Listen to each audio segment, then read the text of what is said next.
नमस्कार, शुभ सकाळ. सुंदर अशा दिवसाच्या सुंदर अशा शुभेच्छा. मी प्राजक्ता आपल्या एका नवीन ब्लॉगमध्ये तुमच्या सगळ्यांचं खूप मनापासून स्वागत करते. उत्सुकता खूप जास्त ताणणार नाहीये तुमची, कारण तुम्हाला थंबनेलवरनं कळालं असेल की माझ्या किचनसाठी म्हणण्यापेक्षा माझ्या स्वतःसाठी, माझ्या बिझनेससाठी एक वस्तू मागवलेली. ज्या गोष्टी म्हणजे या सगळ्या गोष्टी माझ्याकडे आहेत. म्हणजे जो काही मी हा बेकिंगचा म्हणजे जो काही बिझनेस करते घरातून करते आणि त्याला तुम्ही सगळ्यांनी खूप जास्त सपोर्ट केला. म्हणजे निम्म्यापेक्षा जास्त या ऑर्डर्स मला आपल्या युट्यूब फॅमिलीकडनंच येतात बऱ्यापैकी, आणि या ऑर्डर्स मला वर्षभर चालू असतात. आणि त्याचंच आता काम किंवा त्याचा जो लोड आहे ना, तो दिवसेंदिवस थोडा थोडा वाढत चाललाय. तर त्याच्यासाठी मला थोडीशी हेल्प व्हावी, म्हणजे माझं काम एकाच वेळेस व्हावं. जे मला काम आता बॅचेसमध्ये म्हणजे करावं लागत होतं, तर ते काम आता बॅचेसमध्ये न करता एकाच वेळेस मी ते काम करायला ठेवेन, माझी बाकी कामं करू शकेन. यासाठी मी माझ्या किचनसाठी म्हणा किंवा माझ्या स्वतःसाठी, माझ्या बिझनेससाठी एक वस्तू घेतली. ती आज तुमच्यापर्यंत पोहोचवण्याचा प्रयत्न या व्हिडिओ मार्फत मी केलाय, आणि त्याच्या सगळ्या गोष्टी मी तुम्हाला देखील सांगेन. म्हणजे आपल्या बऱ्याचशा मैत्रिणींना ती वस्तू घ्यायची असेल किंवा घेण्याचा विचार करत असाल, तर त्याच्या जे काही असतील सगळ्या बाजू मी तुम्हाला समजावून आजच्या व्हिडिओमधनं सांगणार आहे. ऍक्च्युली 2-3 दिवसापूर्वीच वस्तू आलेली आहे घरात, पण त्याचं ओपनिंग नाही केलं. तुम्हाला माहिती असेल, बऱ्याच वेळा मी गुरुवारची वाट बघत असते, आणि आज अनायसे गुरुवार पण आहे.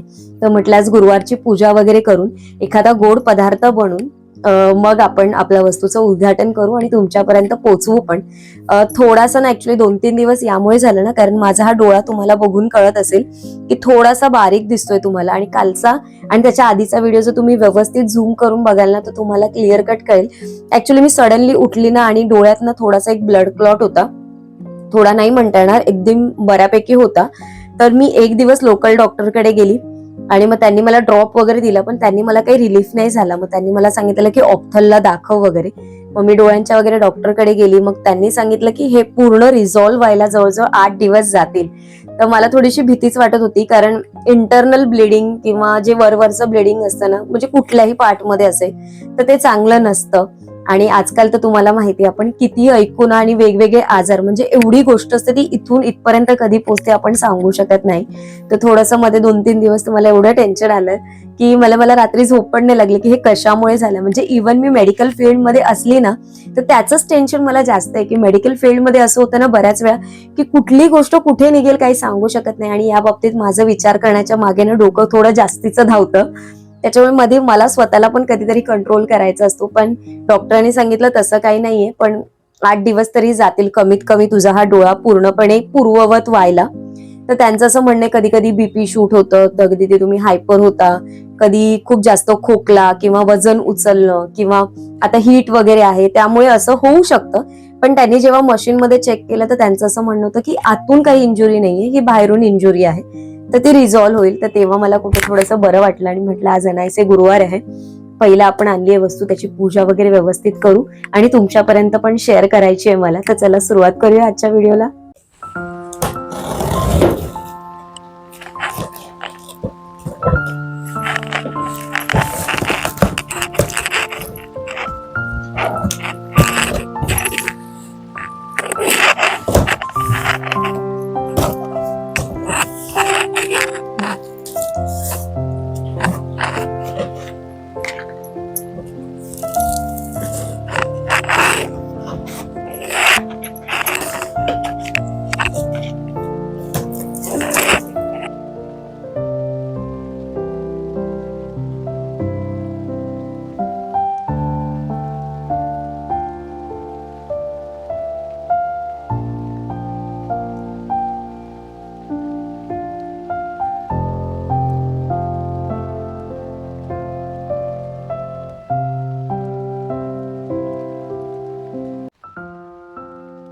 .48 लिटरचा हा जो OTG आहे ना, हा फक्त माझ्या बिझनेससाठी नाही आहे, पण माझ्या घराच्या कुकिंगसाठी पण मला यूज होणार आहे. मग ते पार्टीज असो, होस्टिंग असो, या सगळ्यासाठी ओव्हन, टोस्टिंग, ग्रिलिंग हे अगदी परफेक्ट याच्यामध्ये होणार आहे. तर तुम्हाला कळलंय, आता मी बेकिंगसाठी नवीन OTG घेतलंय. तुम्ही म्हणाल प्राजक्ता किती OTG घेतेस, तर बेकिंगसाठी ते लागतातच. माझ्याकडे बरेच म्हणजे जवळपास 4 OTG आहेत माझ्याकडे वेगवेगळ्या प्रकारचे, पण एवढा मोठा OTG नाही आहे. आणि तुम्हाला एक मी सजेस्ट करेन, म्हणजे जी जेन्युइन गोष्ट आहे, जर तुम्हाला तुमच्या घरासाठी म्हणजे बेकिंगसाठी पण नाही, पण जर तुम्हाला तुमच्या घरासाठी पण जर OTG घ्यायचं असेल तर मिनिमम 30 लिटरचा तुम्ही घ्या. कारण बाकीचे जे OTG आहेत ना ते खूपच छोटे होऊन जातात आणि जेव्हा तुम्ही त्याच्यातमध्ये बेकिंग करायला सुरुवात करता ना तेव्हा तुम्हाला त्या गोष्टींचा अंदाजा येत जाईल. जसं मी सुरुवातीला 16 लिटर घेतला, मग त्याच्यानंतर 24 लिटरचा आहे, एक 32 लिटरचा आहे माझ्याकडे, 38 लिटरचा पण आहे इवन एक OTG. आणि त्याच्यामध्ये काय काय बेकिंग करताना मला प्रॉब्लेम येतात ना ते मला खूप जास्त मला स्वतःलाच माहिती आहे. आणि आत्ता बेकिंगसाठी आयडियली एक मोठा OTG असणं खूप गरजेचं आहे. मी एवढी वर्ष वापरला, माझ्याकडे जो होता तोच, आणि तेच वापरते एवढी वर्ष. पण मी म्हटलं की आता ऑर्डर्स पण जशाशा वाढल्या आहेत तर म्हटलं 48 लिटरचा हा OTG घेऊ. आणि अगारोचे याच्या आधी पण मी वापरत होती, तर मी म्हटलं की नाही आपण अगारोचाच ऑर्डर करू. बेस्ट डीलला मिळाला आहे, कितीला मिळाला ते सगळं सांगते तुम्हाला. आणि याच्याबरोबर काय काय ॲक्सेसरीज आहेत आणि याचे प्लस पॉईंट जे आहेत ना, सगळे प्लस पॉईंट खूप जास्त आहेत, ते सगळे मी तुम्हाला सांगते. याचे कसे कसे फंक्शन्स आहेत तर चला बघूया. तर आता याच्यामध्ये काही ॲक्सेसरीज मला मिळाल्या आहेत. त्याच्यामध्ये सर्वात आधी आहे हा बेकिंग ट्रे आहे, जो असा ग्रे कलर ब्लॅक कलरमध्ये आहे. त्याच्यानंतर इथे एक मिळालाय मला ग्रिल रॅक आहे, ज्याच्यावरती आपण वेगवेगळे पदार्थ ग्रिल करू शकतो. म्हणजे जे आपले स्टार्टर्स असतात ते या ग्रिल रॅकमुळे अगदी तसा आपला हॉटेलचा फील येतो, जे तर तुम्ही हा वापरलात तर. त्याच्यानंतर आपल्याला मिळतात हे रोटेसरी रॉड विथ फ्रोक आहे. म्हणजे याच्यात तुम्ही इथे तुमचे टिक्का, पनीर टिक्का वगैरे जे काही असतात ते याच्यामध्ये इन्सर्ट करून हे त्याला होल्ड करायचं काम करतात. तर हा एक असा रॉड येतो. त्याच्यानंतर मिळतो हा ट्रे हँडल आहे. जेव्हा पदार्थ गरम असतो आणि आपल्याला ट्रे बाहेर खेचायचा असतो ना, तेव्हा अशा पद्धतीने आपण हा होल्ड करून खेचू शकतो. आणि त्याचबरोबर आपल्याला मिळतो हा रोटेसरी हँडल आहे. म्हणजे जेव्हा ही रोटेसरी गरम असते किंवा हा ग्रिल रॅक असतो तो आपल्याला खेचतायला थोडासा प्रॉब्लेम येतो, तर तुम्ही अशा पद्धतीने तो असा खेचू शकता. तर हे एक 2 हँडल आणि 3 गोष्टी आहेत, या आपल्याला 5 गोष्टी याच्यामध्ये मिळतात. तर आता आपण ॲक्सेसरीज बघितली आणि याच्यामध्ये आतमध्ये ना खाली 3 हिटिंग रॉड आहेत आणि वरती 3 हिटिंग रॉड आहेत. त्याच्यामुळे ना बेकिंग सगळ्या साईडने इव्हनली होतं. आणि याच्यामध्ये ना मग तुम्हाला जर ग्रिलिंग करायचं असेल, टोस्टिंग करायचं असेल किंवा बेकिंग करायचं असेल ना, अगदी परफेक्ट असं होतं. इथे साईडला एक लाईट दिलेली आहे, याने आतमध्ये प्रकाश पूर्ण म्हणजे जोपर्यंत तुमचा हा OTG चालू आहे, पदार्थ आतमध्ये बेक आहे ना, तोपर्यंत ही लाईट चालू असते. मी जेव्हा आता पदार्थ बेक करेन तेव्हा तुम्हाला सगळं सांगेनच. याचा जो हा ग्लास डोअर आहे ना, तुम्ही बघाल ना तर हा टेम्पल ग्लास डोअर आहे आणि आतमध्ये ना ती चेंबर लाईट दिली आहे. तर या दोन्ही गोष्टी एकत्र आल्या ना की आतमधला पदार्थ सहज विजिबल होतो. म्हणजे आतमधलं बेकिंग काय चालू आहे ना ते आपल्याला सहजरित्या या लाईटने आणि या ज्या टेम्पल ग्लासने ना बाहेरून अगदी सहजरित्या दिसलं जातं. तर आता हे जे साईडला बटन आहेत ना, त्यातला हा जो पहिलं जे वरचं बटन आहे ना, ते माझ्याकडे आधीच्या OTG मध्ये नव्हतं. तर हा रोटेसरी आणि कन्व्हेक्शन मोड आहे. तर इथे जर आपण हे वरती जर ठेवलं, म्हणजे आपल्याला फक्त बेकिंग करायचं असेल, जसं केक करायचंय, बिस्किट करायचंय, तर आपण हा फॅन मोड ऑन ठेवायचा.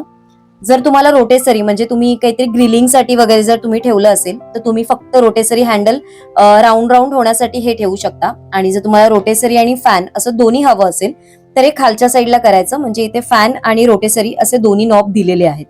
त्याच्यानंतर आपण इथे खाली बघूया. आता हे आहे सेकंड बटन, ते टेम्परेचर कंट्रोलसाठी आहे. कारण प्रत्येक पदार्थाचं काही टेम्परेचर एकसारखं नसतं. प्रत्येक पदार्थाचं टेम्परेचर त्याच्या आतमधल्या शिजण्याच्या प्रक्रियेनुसार आपल्याला कमी जास्त करावं लागतं. आणि इथे आपण 250 डिग्री पर्यंत हे टेम्परेचर ऍडजस्ट करू शकतो. आता हे जे तिसरं बटन आहे, ज्याच्यामध्ये तुम्ही रॉड ऑपरेट करू शकता. म्हणजे जर तुम्हाला फक्त वरून हीट द्यायची असेल तर हे तुम्हाला प्रेस करायचंय, म्हणजे बटन ट्विस्ट करायचंय. जर तुम्हाला खाली फक्त हीट द्यायची असेल तर इथे करायचंय. जर तुम्हाला वरती आणि खाली दोन्हीकडे करायचं असेल तर तुम्ही या पद्धतीने हे नॉब फिरवू शकता. आणि सर्वात शेवटी आणि महत्वाचा खालचा चौथा बटन आहे, जिथे तुम्ही ना टायमर 80 to 100 पर्यंत, 100 पण नाही, 120 पर्यंत, म्हणजे अप टू 120 मिनिट्स पर्यंत तुम्ही याच्यामध्ये टायमर सेट करू शकता. माझ्या आधीच्या याच्यामध्ये 100 पर्यंत होता, पण एक छान आहे याच्यामध्ये की 120 पर्यंत हा ऑपरेट करू शकतो. आणि इथे जर तुम्ही बघाल ना तर खाली एक रेड लाईट दिलेली आहे. ही ऑटोमेटेड आहे. जेव्हा हा कुकिंग बंद होतं ना तेव्हा एक बेल अलर्ट होते आणि ही लाईट ब्लिंक होते. त्याच्यामुळे आपल्याला कळतं की आपलं बेकिंग झालेलं आहे. आता सर्वात मोठा प्रश्न आपल्याला पडतो ना, की याच्यासाठीची भांडी जी आपल्याकडे अवेलेबल नसतात तर कुठली वापरावी. तर याच्यामध्ये तुम्हाला तुमच्याकडे जर बोरोसिलिकेट ग्लासचे काही बाउल किंवा जे काही असेल त्याच्यात तुम्ही बेक करू शकता. इवन ॲल्युमिनियमचं कुठलंही भांडं ते असेल तुमच्याकडे तर ते तुम्ही वापरू शकता. मी तर म्हणेन बेस्ट ॲल्युमिनियम आहे तुम्हाला जर बेकिंग करायची असेल तर. त्याचनंतर तुम्ही याच्यामध्ये सिलिकॉनचे ट्रे ते देखील वापरू शकता. फक्त तुम्ही प्लास्टिक अवॉइड करा आणि माझ्या मते सिरॅमिक अवॉइड करा, पण बाकी सगळ्या गोष्टी या OTG मध्ये अगदी परफेक्टली यूज होतात. स्टीलची पण भांडी तुम्ही याच्यामध्ये बऱ्यापैकी यूज करू शकता. पण मी तुम्हाला सजेस्ट करेन की एखादा छान असा जर तुम्ही ॲल्युमिनियमचा मोठा ट्रे वगैरे घेतला ना, तो बेकिंगसाठी अगदी परफेक्ट ऑप्शन असेल. OTGच्या ना दोन्ही बाजूला असे एअर वेंट आहेत, त्याच्यामुळे ना हा कधी झाकून ठेवू नका किंवा असं जर भिंत वगैरे असेल ना त्या ठिकाणी ठेवू नका, कारण यातनं हवा बाहेर फेकली जाऊ शकते. म्हणजे बऱ्याच वेळा जाते ती, त्याच्यामुळे फक्त हात जेवढा मोकळा ठेवता येईल ना, कारण याची कॅपॅसिटी पण जास्त आहे 48 लिटरचा असल्यामुळे, पण याच्यामध्ये बेकिंग अगदी छान आणि परफेक्ट अशी होते. आता सर्वात आधी मी हा जो OTG आहे तो प्रीहीट करून घेणार आहे. 10 मिनिटासाठी 180 डिग्रीवर बोथ साईड हिटिंग रॉड मी ऑन ठेवलेत. आता एका भांड्यामध्ये मी 1 कप आपली जाडी साखर घेतली, थोडीशी कमी घेतली 1 कपाला. अर्धी वाटी दही घेतलेला आहे आणि याच्यामध्ये ना मी जो आपला मँगोचा पल्प असतो, मग तुम्ही कुठल्याही मँगोचा घ्या. मी तो इथे अर्धा कप घेतलेला आहे. जर तुम्हाला मँगो पल्प वापरायचा नसेल तर तुम्ही या जागी अर्धा कप नॉर्मल जे आपलं दूध असतं ते तुम्ही घ्या. जे नॉर्मल तुम्ही कच्चं वापरलं तरी देखील चालेल. आणि हे तिन्ही सगळं एकत्र मिक्स करणार आहे. आज आपण याच्यामध्ये तूप किंवा मग काही तेल वगैरे असं वापरणार नाही. हे सगळं मिश्रण मिक्स झाल्यानंतर याच्यामध्ये 1 वाटी रवा, बारीक रवा आणि पाव वाटी मैदा घेतलेला आहे. याच्यामध्ये हाफ टीस्पून आपण बेकिंग सोडा, हाफ टीस्पून बेकिंग पावडर आणि त्याचबरोबर हाफ टीस्पून व्हॅनिला इसेन्स असं टाकलेलं आहे. याच्यामध्ये तुम्ही वेलची पावडर देखील वापरू शकता व्हॅनिला इसेन्सला जर तुम्हाला रिप्लेस करायचं असेल तर. रव्याचा केक असल्यामुळे तुम्ही इथे थोडंसं चिमूटभर मीठ टाकायला विसरू नका. आता आपण हे सगळं मिक्स करून घ्यायचं. कट अँड फोल्ड मेथडने आपण हे मिक्स करायचं. खूप एकाच साईडने किंवा उलट्या साईडने मिक्स करू नका. आता आपण ही थोडीशी टुटी फ्रुटी घेतली आहे. या टुटी फ्रुटीमध्ये मी थोडासा मैदा मिक्स करून घेणार आहे, म्हणजे या टुटी फ्रुटीला मैदा कोट करून घेणार आहे, ज्याच्यामुळे ही जेव्हा टुटी फ्रुटी आपण केकमध्ये टाकू तेव्हा ती खाली केकला बसणार नाही आणि वरती जेव्हा आपण केकच्या वरती टाकू ना तेव्हा ती वरतीच राहील, ती केकच्या अगदी खाली पण जाऊन राहणार नाही. तर आता मी हा टीन घेतलेला आहे, याला खाली बटर पेपर लावलाय, थोडंसं तुपाचा हात लावलेला आहे मी याच्या साईडने आणि हे जे सारण आपण जे मिश्रण तयार केलेलं केकचं बॅटर हे याच्यामध्ये व्यवस्थित ओतून घ्यायचं सगळीकडे. आणि तुम्ही केकचं बॅटर बघू शकता, खूप जास्त मी पातळ ठेवलेलं नाहीये आणि केकचं हे जे मिश्रण होतं ना ते पण मी असं 10-15 मिनिटं पण नाही ठेवलेलं, अगदी 5 मिनिटात मी हा केक करायला ठेवला. सगळ्या टाईपने टॅप करून हवा काढून घ्यायची आणि वरतून आता आपण ही थोडीशी टुटी फ्रुटी आणि मी थोडेसे बदामचे काप टाकलेत थोडेसे डेकोरेशनसाठी. एका साईडला ओव्हन प्रीहीट झालाय आपला, तर आता हा केक आपण बेक करायला ठेवू 180 डिग्रीवर. मी फक्त खालून हिटिंग रॉड ऑन ठेवल्यात आणि एक 25 मिनिटासाठी हा आपण केक बेक करायला ठेवायचा. आणि आजूबाजूला बघा ना एवढी जागा आहे की मी ऍट अ टाइम आता अजून 4 केक तरी याच्यामध्ये बेक करू शकते एकदम आरामात. आणि याची ना मला एक गोष्ट अजून एक आवडली की याची ना 1 वर्षाची वॉरंटी देखील आहे, त्याच्यामुळे काही प्रॉब्लेम सध्या तरी असेल तरी तो रिझॉल्व्ह होऊ शकतो. आता मी याच्यामध्ये म्हटलं की पनीर टिक्का पण करून घेऊ, आज गुरुवार पण आहे म्हणायचे, म्हटलं काहीतरी करूया. तर मी इथे दही घेतलंय, त्याच्यामध्ये थोडंसं बेसन टाकलेलं आहे. तुम्ही याच्यामध्ये तूप किंवा मग तेल असं काही वापरू शकता. थोडंसं मीठ टाकलंय, धणाजिरा पावडर टाकली, थोडंसं हळद टाकली, थोडीशी कसुरी मेथी टाकली आणि थोडीशी घरची जी आपली काश्मीरी लाल मिरची पावडर असते ती टाकली. सगळं मिक्स करून घ्यायचं आहे आणि तुम्हाला ज्या पद्धतीने आवडेल, म्हणजे याच्यामध्ये शिमला मिरची, टमॅटो, त्याचबरोबर पनीर आणि मशरूम असे वेगवेगळ्या प्रकारचे आपण टिक्का यामध्ये बनवू शकतो. व्हेजवाल्यांसाठी व्हेज किंवा नॉनव्हेजवाल्यांसाठी नॉनव्हेज. एका साईडला तुम्ही बघू शकता केक पण आपला हळूहळू बेक होतोय आणि जसा जसा तो फुलत जातोय ना आपल्या बाहेरून पूर्णपणे आपल्याला तो व्हिजिबल आहे आणि छान दिसतोय. केकला कोटिंग वरतून जे क्रिस्पी आउटलेट पाहिजे असतो ना असा खरपूस ब्राऊन कलर, तो अगदी छान आलेला आहे बघा. आणि इथे आता तुम्हाला प्रॉपर मी काढून दाखवलाय बघा, मस्त आपला केक तयार झालेला आहे. पण हा थोडासा ना आता थंड व्हायला द्यायचा आहे, थंड झाल्याशिवाय आपण हा केक कापू नाही शकत. तोपर्यंत आपण आपला पनीर टिक्का बेक करून घेऊ. तर या रोटेसरी रॉड विथ फ्लॉक ज्याच्यामध्ये असतात, तर हे दोन्ही साईडचे फ्लॉक्स जे आहेत ते आपण काढून घ्यायचे. तिथे एक स्क्रू असतो त्याने बाहेर काढून घेतले की या जो रॉड आहे त्याच्यामध्ये आपण पनीर, त्याचबरोबर तुम्ही कांदा असं जे काही घेतलं असेल ते याच्यामध्ये लावून घ्यायचं आणि थोडेसे पीस तुम्ही थोडेसे मोठे ठेवा, कारण रॉड असल्यामुळे याच्यामध्ये ते सगळ्या साईडने नीट असं लागलं गेलं पाहिजे. तर इथे मी 4 पनीरचे क्यूब आहे, ते पूर्णपणे याच्यावरती लावून घेणार आहे. आणि बघा दोन्ही साईडने हे असं लॉक करून झाल्यानंतर हे असं दिसतं. खाली बघा मी ओटीजीच्या बेकिंग ट्रे ठेवलाय आणि त्याच्यावरती एक मी बटर पेपर ठेवलाय. तुम्ही याच्यामध्ये बेकिंग ट्रे तुम्हाला वापरायचं नसेल तर जसं मी म्हटलं अल्युमिनियम फॉईल पेपर पण टाकू शकता. फक्त एवढंच आहे की ते रॉडला टच होणार नाही याची आपण काळजी घ्यायची. हँडलच्या साह्याने हे इन्सर्ट करणं अगदी सोपं झालं बघा आणि त्याच पद्धतीने आपण हे काढू शकतो. आता आपण काय करणार आहोत, फॅन आणि कन्व्हेक्शन मोड असं दोन्ही चालू ठेवणार आहोत. 180 डिग्रीवर हे खालचा हिटिंग रॉड मी ऑन ठेवलाय आणि एक 10 मिनिटासाठी टेम्परेचर सेट करून ठेवलेलं आहे. आणि जसं जसं तुम्हाला इथे जसं टाइम होत जातो ना तसं तुम्हाला हे कळेल की हे आपोआप रोटेट होत आहे आणि चारी साईडने ना आग याला व्यवस्थित लागली जाते. त्याच्यामुळे जसा हॉटेल स्टाईल किंवा आपण बाहेर जसा पनीर टिक्का खातो ना तसाच हा टेस्टला पण होतो आणि याला जे टेक्स्चर आहे ना ते देखील अगदी सुरेख असं येतं. तर केक पण तोपर्यंत आपला थंड झालाय, तर केक ना आता आपण डिमोल्ड करून घेऊ. आणि तुम्ही बघू शकता इव्हनली सगळ्या साईडने बेक झालेला आहे. कुठूनही आउट साईडने बोलतात ना, एका साईडने थोडासा जास्त कलर आलाय, एका साईडने कुठे कमी आलाय. तर जेवढा जास्त ओटीजी मोठा असेल ना त्याचा तो एक बेनिफिट असतो ना की तो इव्हनली सगळ्या साईडने बेक होतो.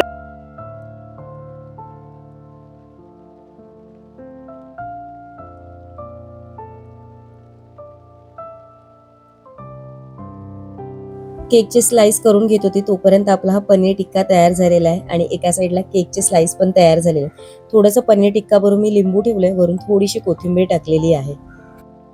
तर आता हे क्लीन कसं करायचं, तर क्लीन करण्यासाठी असा एक सुका कपडा घ्यायचा आणि त्याने हे पूर्णपणे असं क्लीन करून घ्यायचं. याच्यामध्ये कुठेही पाण्याचा वापर करायचा नाहीये. आणि जर तुम्हाला असं वाटतंय की जेव्हा आपण ग्रिलिंग करतो तेव्हा पदार्थामधला आतमधला रस असतो तो खाली पडतो, तर त्याच्या वेळेस ना तुम्ही इथे खाली अल्युमिनियम फॉईल पेपर असतो तो टाकायचा. फक्त तो फॉईल या रॉडला कनेक्ट होणार नाही, म्हणजे चिटकणार नाही याची काळजी घ्यायची. किंवा मग तुम्ही जो आपला बेकिंग ट्रे असतो तो इथे खाली लावायचा आणि वरती आपले जे रॉड्स असतात ना ते रोटेट होत राहतील आणि पदार्थ आतमधला ग्रिल पण होतो आणि त्याची टेस्ट पण होते आणि आपला जो ओटीजी आहे तो खराब पण होत नाही आणि तो क्लिनिंगसाठी पण मग सोपा जातो. आणि ही जी काही अदर भांडी असतात, म्हणजे जसा बेकिंग ट्रे येतो, रोटेसरी हँडल येतो, जे काही असेल किंवा ग्रिलिंग रॅक असतो ते तुम्ही नॉर्मल पाण्याखाली वॉश करू शकता. फक्त एक लक्षात ठेवायचं की बेकिंग ट्रे वगैरे घासताना तुम्ही जास्त हार्ड स्क्रब वापरू नका. तर दोन्ही रेसिपी तयार झालेल्या आहेत. मी दोन्ही पद्धती तुम्हाला दाखवल्या आणि ही मँगो केकची रेसिपी आहे किंवा रवा केकची पण तुम्ही बोलू शकता. अगदी साधी, सोपी आणि झटपट अशी होणारी आहे. आमच्याकडे तर अर्धा खाऊन पण झालाय बघा, म्हणजे थंड व्हायला पण थांबलेला नाहीये सची.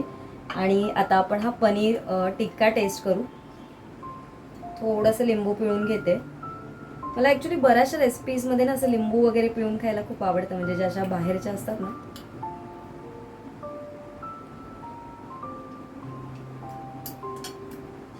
छान मॅरिनेट झालेलं ना, त्याचं कोटिंग छान राहिलंय वरती.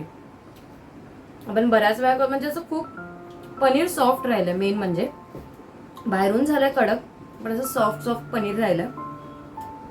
तर आजचा व्हिडिओ तुम्हाला कसा वाटला मला नक्की कमेंट करून सांगा.